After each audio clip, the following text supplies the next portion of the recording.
I think $100 a month for food should be enough. What? That's impossible. If you can't keep it down to $100, I'll divorce you. That's not possible. Are you the kind of person who thinks it's impossible from the start and doesn't even try? I didn't think you were such a pathetic person. I suddenly got angry when he said that. I said, okay, I will spend no more than $100 per month on food. My name is Mary, a 29-year-old housewife. My husband Kevin and I have been married for 1 year. We met at the party, started dating, and got married about a year later. He told me, I want you to be a stay-at-home wife after we get married. So I quit my job and became a housewife. I loved my job, but my new life with my husband was more important to me. So I chose to become a housewife without hesitation. After getting married, we had happy days. Every day, I made lunch for my husband and cooked elaborate meals for dinner. I was very happy that my husband enjoyed my cooking, saying, Mary's cooking is really delicious. At that time, his work was settled and he always left work on time and came home early. So we got along well and happy meals together. Recently, however, he seemed to be getting busier at work and he started coming home later and later. He usually came home after 6 p.m., but recently it's often after 9 p.m. He was working more and more. It also seems that the increased workload is because his boss expected him more.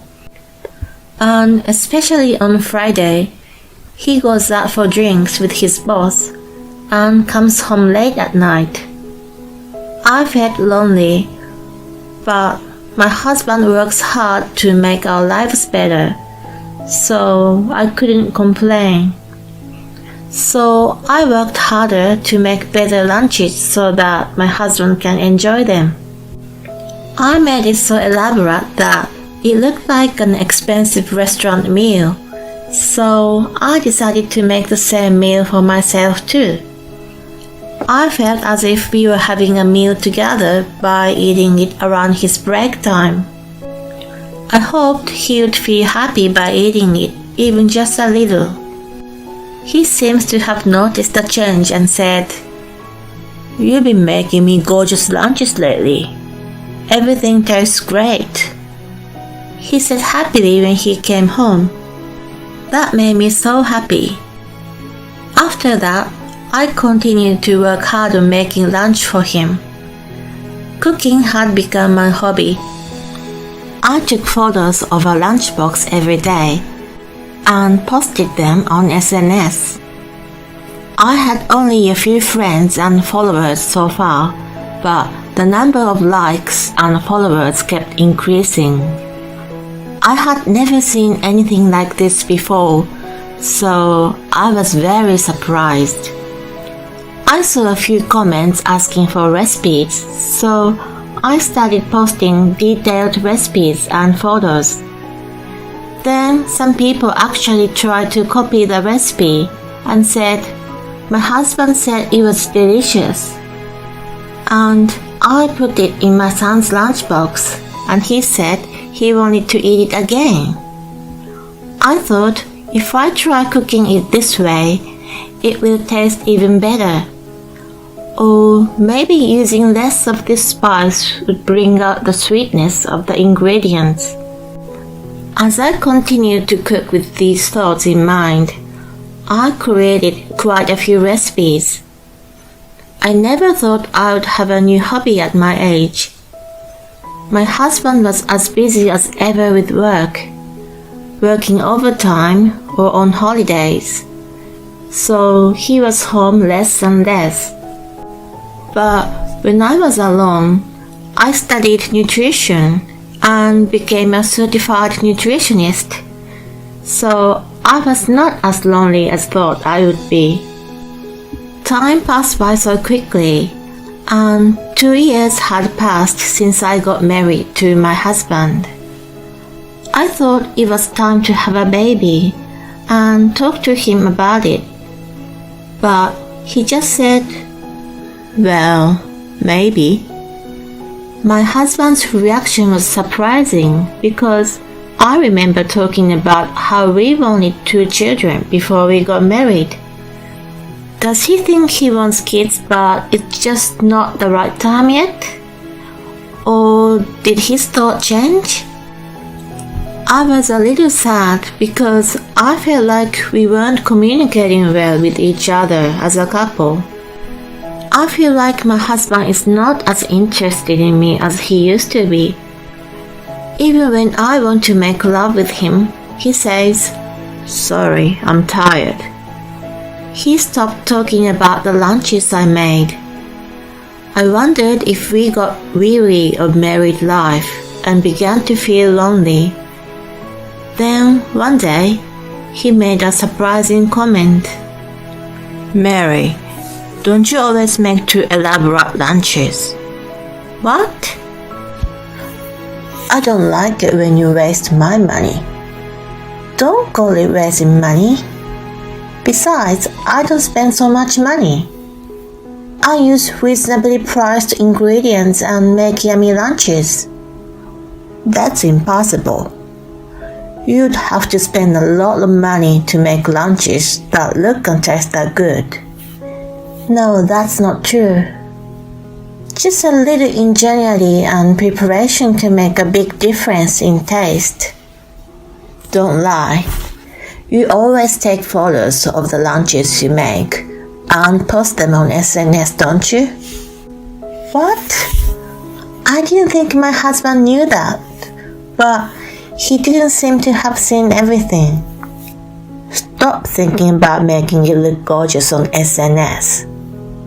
It's embarrassing that my wife spends all the money to get lots of likes.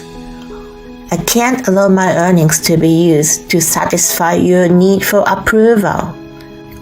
"Why do you say that? I don't use SNS for that." "At first, I was just uploading photos because I thought they looked good.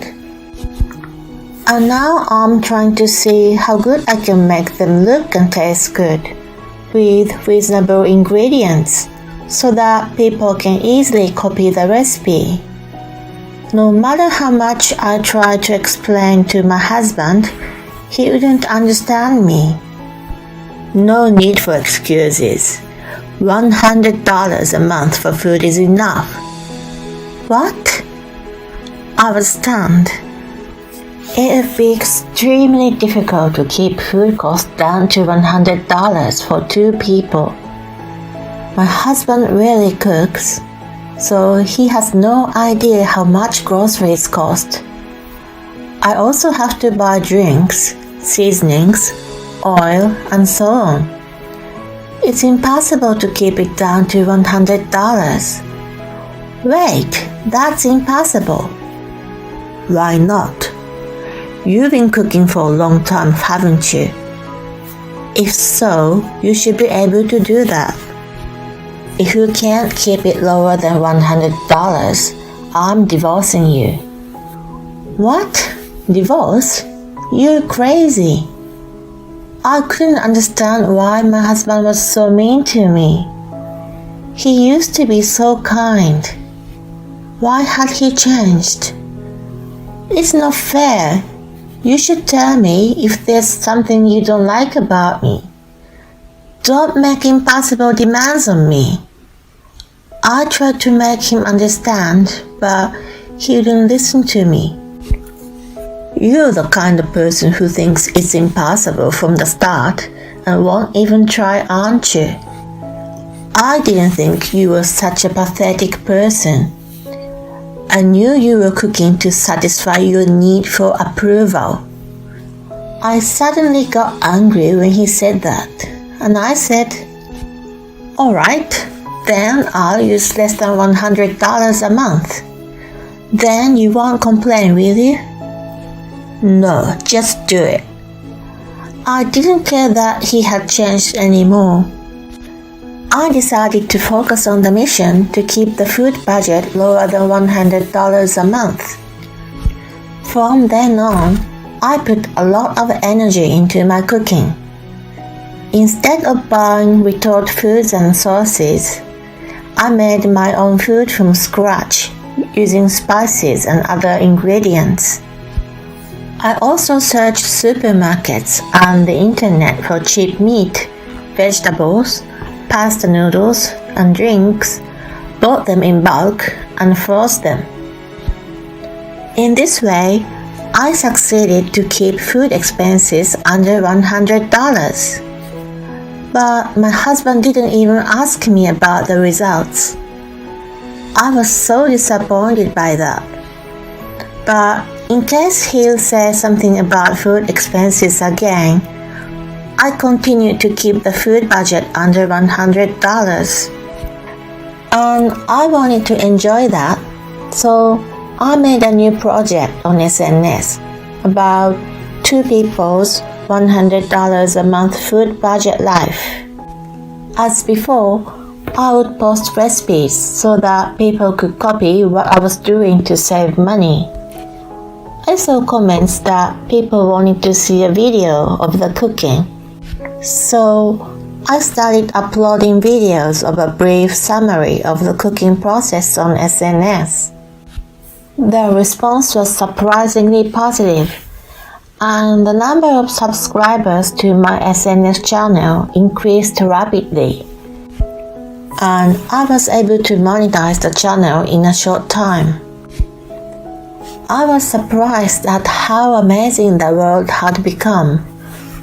The more people who watched my videos, the more motivation I had to keep going, and the more recipes I developed.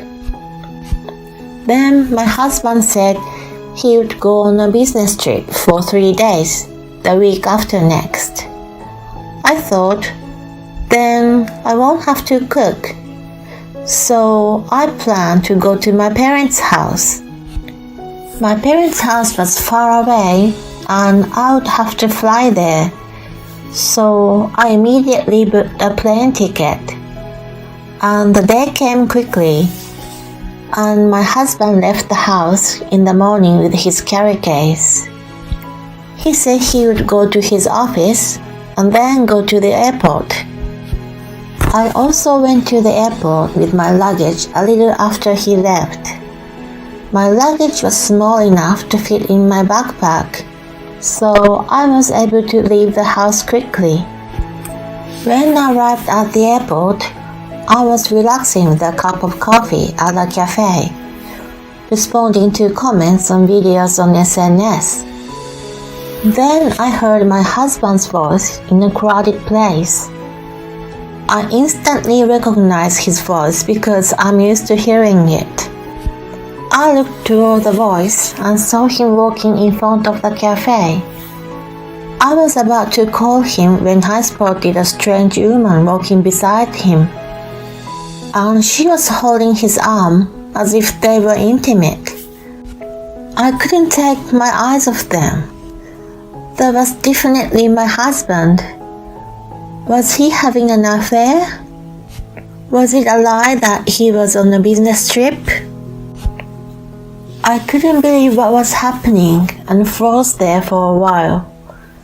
The time for my flight had come, so I went back to my parents' house with a blurred feeling. My parents greeted me warmly, but they noticed my sad face and asked me what's happened. They were so angry with my husband and said, "What a bastard."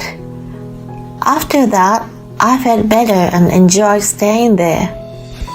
My mother's cooking was delicious, and I fondly remembered how I had tried my best to cook like her when I first started living on my own. After relaxing there, I returned home and immediately requested a detective agency to investigate my husband.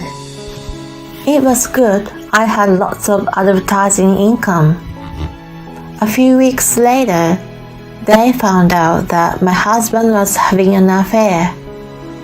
The woman was apparently a junior colleague at work, and apparently their relationship had been going on for about 6 months. It was around the time when my husband started working overtime and started working on weekends. Did he tell me to save money on food because he was spending too much money on the woman? I felt furious. He told me to do a crazy mission because he just wanted to spend more money on her. I decided to get back at him. The next day, I stopped cooking for him. He said, "Hey, where's my lunch?" It's hard to keep a food budget lower than $100, so I stopped cooking. Here, I gave him $2. Huh? What am I supposed to buy with this? You can buy a cheap hamburger. You've got to be kidding me. I can't fill my stomach with that. Even if the food budget is $100 a month, I could use more. $2 for 5 days a week means $40 a month. And with the remaining $60, I have to prepare dinner every day for a month. Well, you could do that if you eat French fries every night. You've gotta be kidding me. I'll get sick if I keep eating unhealthy food like that. But dinner would have to be within $1.50 to keep the $100 limit. $1.50 a day means $45 for 30 days. Including lunch, it's already $85. We have to keep a drink bill under $15 for 30 days. My husband finally seemed to understand how difficult it was to keep the food budget within $100. Wait a minute. So all the lunches and dinners you've been making have cost over $100 a month? No, I kept it within $100 because I tried really hard.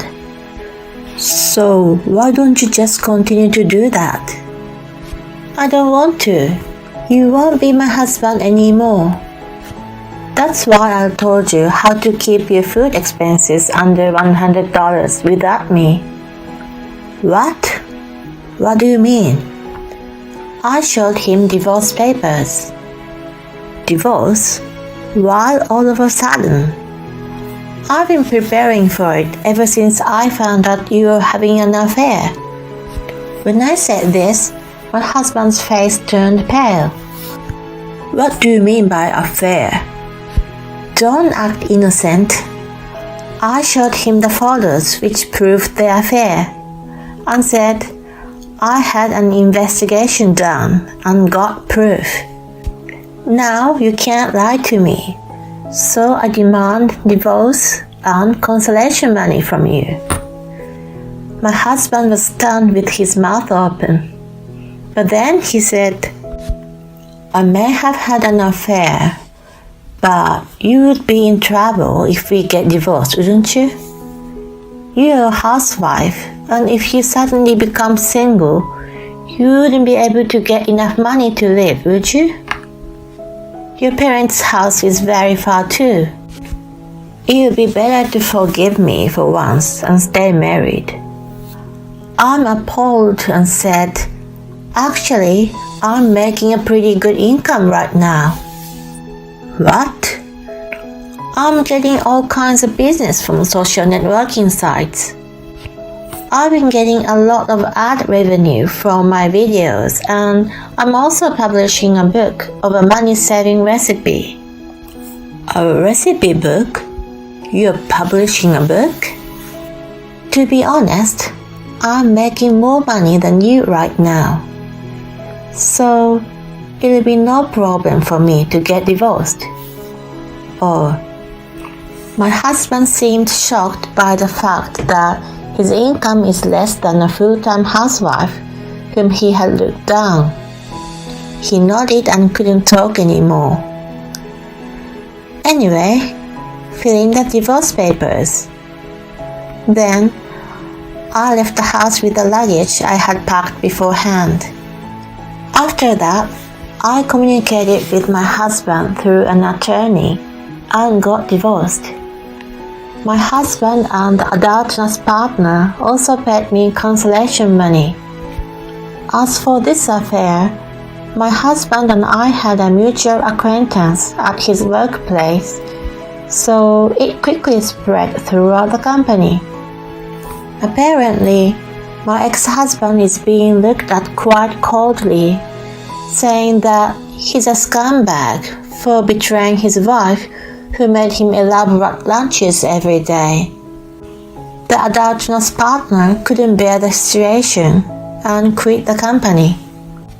My ex-husband is having a hard time because he has to pay consolation money and pay tribute to the adult nurse partner, so he can't quit his job and is working really hard in an uncomfortable atmosphere. I, on the other hand, have moved into a nice room with a system kitchen and can cook very comfortably. My recipe book has been successfully published and sales are going well. I would like to continue to cook a variety of dishes and enjoy my life. It is honestly too much to ask to keep the food cost for 2 people lower than $100 a month. And the reason why he asked for that is that he wanted money to buy things for his adult nurse partner, which is just too much junk. But thanks to such a scumbag husband, he got into cooking and even published a book. So it was good in the end. Now that she can earn enough money on her own, she can slowly look for a partner. Thank you for watching. Please subscribe to our channel if you like. See you in the next video.